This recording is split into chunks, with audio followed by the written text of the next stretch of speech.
छौड़ा होई गेलो मिले के पालान रे कि तहु आई जइहे सजा धर के जान रे। गेला भरावा अइबो संगे अपना मम्मी साथे मिलेला छठी घाटे। गेला भरावा अइबो संगे अपना मम्मी साथे मिलेला छठी घाटे।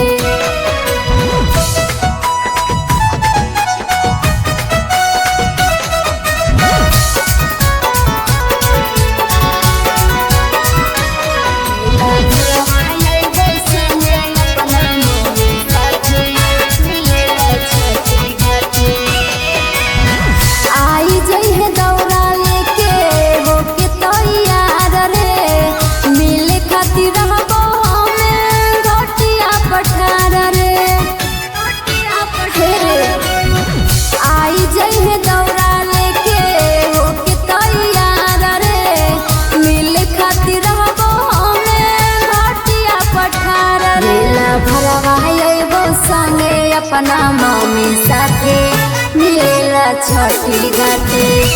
गेला भरावा अइबो संगे अपना मम्मी साथे मिलेला छठी घाटे।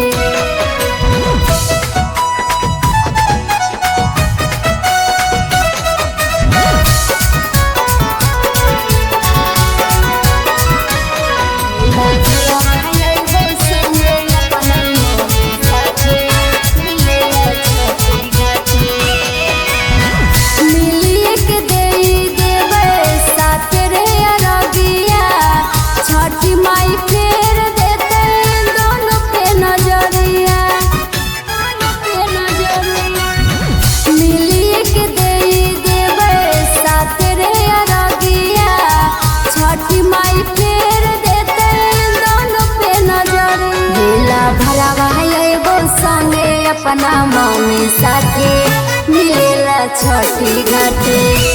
गेला भरावा अइबो संगे अपना मम्मी साथे